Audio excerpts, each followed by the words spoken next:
Aluru MLA పూసినేని Virupakshi Manda సల్మాన్పై దాడి చేసిన వారిని కఠినంగా శిక్షించాలని డిమాండ్ చేశారు. శనివారం చిప్పగిరి మండల కేంద్రంలో వైసీపీ క్యాంప్ కార్యాలయంలో ఆయన మాట్లాడుతూ కూటమి ప్రభుత్వం రాష్ట్రంలో న్యాయం అందించడంలో విఫలమవుతుందని, పోలీసులు సరైన చర్యలు తీసుకోవాలని హెచ్చరించారు. వైఎస్ఆర్ కాంగ్రెస్ పార్టీ మాజీ సీఎం జగన్మోహన్ రెడ్డి సల్మాన్ కుటుంబానికి పూర్తి మద్దతిస్తారని తెలిపారు. కొట్టింటే 5 రోజుల కింద కొట్టింటే చనిపోయిన వ్యక్తిని అక్కడికి చూడడానికి ఆ గ్రామస్తుల్ని పోనీయకుండా ఈ పోలీసుల వాళ్ళు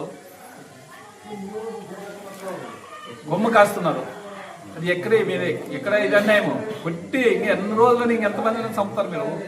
ఎన్ని రోజులని రెడ్ బుక్ రాజ్యాంగం చేస్తారు? ఎన్ని రోజులని ఇంకా ఎంతమందిని చంపాలనుకున్నారు మీరు? ఎవరు మీకు ఎదురు మాట్లాడితే వాళ్ళని రెడ్ బుక్ రాజ్యాంగం కొట్టి చంపుతున్నారు. ఇది ఏమన్నా, ఇది ఆడన్నా ఎక్కడన్నా ఏ రాష్ట్రంలోనే ఉందా? ఇక్కడన్నా ఉందా? ఇది ఎక్కడ రెడ్ బుక్ రాజ్యాంగం మాకు అర్థం కాదు. కానీ ఎస్సీలని అనొద్దు, బీసీలను అనొద్దు. మీది మొత్తం ఒక ఈ ఓసీల రాజ్యంలో ఇప్పుడు బీసీలను కానీ ఎస్సీలను కానీ అణుగుతొక్కుతూ, ఎవరు మాట్లాడితే వాళ్ళని చంపుతూ, ఎవరు మాట్లాడితే వాళ్ళని అనగుతుకుతూ ఇదెక్కడ రాజ్యమో మాకు అర్థం కాదే. కానీ ఒక ఎస్సీ క్యాండిడేట్ని చంపైతే మా గ్రామంలోన ఆ వైసీపీ నాయకుల్ని చూడడానికి కానీ బార్కెట్లు అడ్డం పెట్టి శవాన్ని తీసుకొని పోకుండా పెట్టేది ఇది ఎక్కడ చూద్దాం. మనం ఎక్కడ మనం చూడలేదు.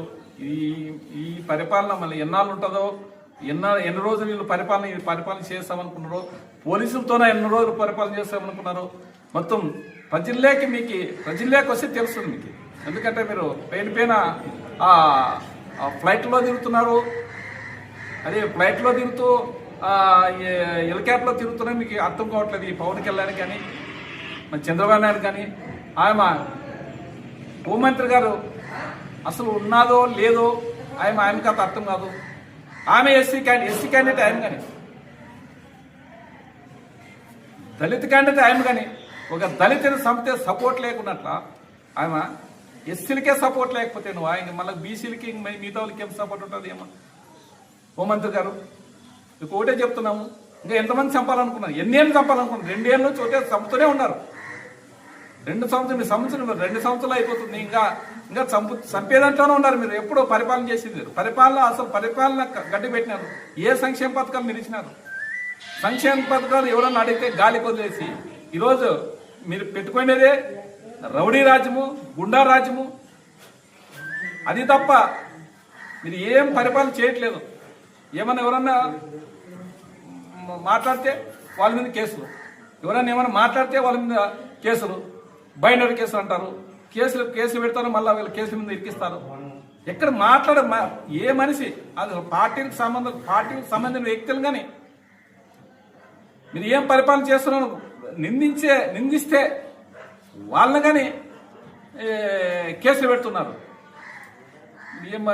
మీరు ఏం పరిపాలన చేయాలనుకున్న సీట్లోకి వస్తున్నారు. మళ్ళీ లోకేష్ గారు ఆ రెడ్ బుక్ రాజ్యాంగం, మళ్ళీ అదే రెడ్ బుక్ రాజ్యాంగం మాకు అర్థం కాదు. కానీ ఖచ్చితంగా మేము ఒకటే చెప్తున్నాం. మా జగన్ సార్ కానీ డిజిటల్ ఈ పోలీస్ డిపార్ట్మెంట్ వాళ్ళు మీరు పోలీస్ డిపార్ట్మెంట్లో ఒక రోజు ఒక 5 ఏళ్ళు అయితేనే ఒక పరిపాలన ఒక నాయకుడు పోతే మీరు 5 ఏళ్ళు కాదు, మీరు పరిపాలన 30 సంవత్సరాలు మీరు డ్యూటీ చేయాల. అలాంటి వ్యక్తులు మీరు ఒక వ్యక్తి కొమ్ము కాస్తూ మీరు అనవసరంగా మీకు పోలీస్ డిపార్ట్మెంట్ ఏదో చెప్తున్నాము, అనవసరంగా మీరు డిజిటల్ బుక్లో ఎక్కువద్దండి. మీరు డ్యూటీ చేసి 30 సంవత్సరాలు మీకు డ్యూటీ ఉంటుంది. ఒక 5 మంది సీఎంలు మీ డ్యూటీ కింద పోతారు. అలాంటి వ్యక్తులు మీరు ఇదేం పరిపాలనయా? ఇదేం రెడ్ బుక్ రాజ్యాంగం చేస్తున్నారు? ఏం కాదు, బార్కెట్లు కట్టి తీసుకొని పోయేదేమన్నా ఒక ఎస్సీని, ఒక దళిత క్యాండిడేట్ని చంపి టీడీపీ గుండాలకు చంపితే దానికి కొమ్ము కాస్తూ రాజ్యాంగాన్ని పక్కన పెట్టి ఈరోజు రాజ్యాంగం ఎక్కడుంది? మన ఆంధ్రలో రాజ్యాంగం నడుస్తుందా? రాజ్యాంగం ఎక్కడ ఉందా? రాజ్యాంగాన్ని పక్కన పెట్టేసి ఓన్లీ చంద్రబాబు నాయుడు రాజ్యాంగం, లోకేష్ రాజ్యాంగం నడుస్తుంది తప్ప వేరే రాజ్యాంగం అసలు మన రాష్ట్రంలో లేదు. ఖచ్చితంగా ఇవన్నిటికీ మూల్యం ఖచ్చితంగా మీ టీడీపీ వాళ్ళకి చెప్తున్నాము, ఖచ్చితంగా మూల్యాన్ని చెల్లిస్తాము,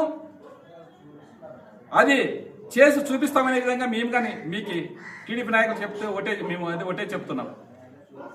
పోలీస్ డిపార్ట్మెంట్ కానీ మీరు కానీ కొంతమంది, అందరూ లేరు, కొంతమంది చాలా అతి ఉత్సాహం చూపుతున్నారు.